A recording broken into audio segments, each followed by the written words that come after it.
గురువు గారు మనం చూస్తూ ఉన్నాము రకరకాల ఆకృతుల్లో గణేశుల్ని ఇంటికి తెచ్చుకొని మనం పూజా కార్యక్రమాలు చేయటాన్ని కూడా చూస్తున్నాం. మరి ఎటువంటి వినాయకుడిని తెచ్చుకోవాలంటారు? ఇలా రకరకాల ఆకృతుల్లో గణేశుడిని పూజించొచ్చంటారా?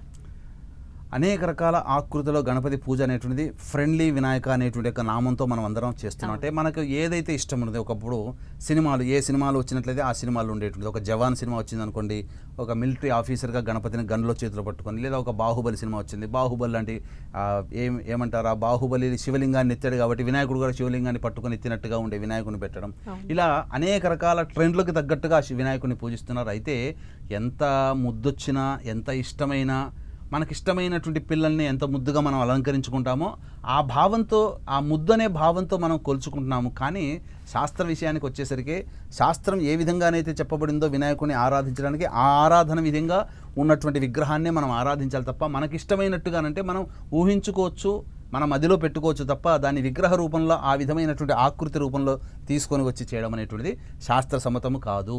అయితే ఇంకా ప్రధానంగా చాలామంది ప్లాస్టర్ ఆఫ్ ప్యారిస్తో చేసినటువంటి వినాయకుడి విగ్రహాల్ని ఇప్పటికీ కూడా, అంటే మనలాంటి ప్రసార సాధ్యమాల రూపంలో 10 వాళ్ళు ఎంతో ఈ యొక్క అవేర్నెస్ అనేటువంటిది తీసుకొని వచ్చారు అనేక సంవత్సరాల నుంచి గణపతికి సంబంధించినటువంటిది. అలాగే గ్రీన్ గణపతి అనే ఉద్దేశంతో.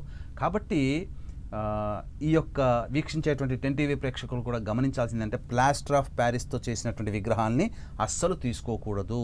మనకు కేవలం కూడా మట్టితో చేసినటువంటి వినాయకుని విగ్రహాన్ని మనం తీసుకొని ఆరాధించాలి. ప్లాస్టర్ ఆఫ్ ప్యారిస్ అనేటువంటిది మన సాంప్రదాయం కాదు. అంతేకాకుండా ఏ విగ్రహమైనప్పటికీ కూడాను నిండైనటువంటి నిండు కుండలాగా ఉండాలని చెప్తుంటారు. అందుకే మనం ఇత్తడి విగ్రహాలు చేసుకున్నా, లేకపోతే బంగారు విగ్రహాలు చేసుకున్నా మొత్తం కూడా నిండుగా ఉంటాయి. అంటే మనం ఈ ప్లాస్టర్ ఆఫ్ ప్యారిస్తో ఉన్నాయనుకోండి, ఏమవుతుంది, రూపానికి మాత్రమే కనబడతాయి, కింద దాని వెనక విప్పి చూస్తే డొల్ల ఉంటుంది. అంటే విగ్రహానికి ఉన్నటువంటి లక్షణం ఏంటంటే, ఇప్పుడు రాయి ఉందమ్మా, మనం దేవాలయాల్లో పూజించేటువంటి రాయి మొత్తం పూర్తిగా రాయి ఉంటుంది, అంతే తప్ప రూపానికి మాత్రమే రాయిలా కనబడి కిందంతా ఆ రాయిని చెక్కరు కదా. అలాగే మట్టితో అన్నప్పుడు పూర్తి మట్టితో చేయాలి. డొల్లతో కూడుకున్నటువంటి వినాయకుని విగ్రహాన్ని మనం ఆరాధన చేయకూడదు. ప్లాస్టర్ ఆఫ్ ప్యారిస్ అనేటువంటిది ఈ యొక్క ప్రకృతికి ఏమాత్రం కూడా ఉపయోగకరము కాదు. తద్వారా నీటి కాలుష్యం పెరుగుతుంది, అలాగే భూ కాలుష్యం కూడా పెరుగుతుంది.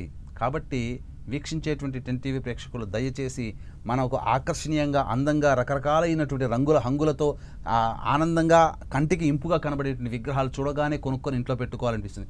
ఇంట్లో వరకు పెట్టుకోవచ్చు, అంతే తప్ప పూజా విధానంలో మట్టి గణపతితో చేసినటువంటి పూజా విధానమే శ్రేయస్కరము. అలాగే ఏ పూజ చేసినా ఆ పూజా ఫలితాన్ని మట్టి వినాయకుడిని పూజించిన వాళ్ళకే దక్కుతుంది. ఇది వీక్షించేటువంటి ప్రేక్షకులు చూసుకోవాలి. ఎందుకనంటే ఈ యొక్క వీధుల్లో వాడవాడలా పెట్టుకునే విగ్రహాలు ప్లాస్టర్ ఆఫ్ ప్యారిస్తో చేస్తాయి. దేవతాశక్తి ఆ ప్లాస్టర్ ఆఫ్ ప్యారిస్లో నిక్షిప్తము కాదు అనే విషయాన్ని మీరు గమనించుకోవాలి. ఒకవేళ మనము ఈ యొక్క సొసైటీ ఇప్పుడు డిమాండ్ చేస్తుంది, ఏం చేయలేము, కొన్ని పరిస్థితుల్లో ప్లాస్టర్ ఆఫ్ ప్యారిస్ పెట్టుకోవాలి. కానీ ఆ పెట్టుకున్నప్పటికీ కూడా మట్టి వినాయకుని విగ్రహాన్ని పెట్టుకొని ఆ మట్టి వినాయకుని కనుక పూజ చేస్తేనే ఆ ఫలితం వస్తుంది.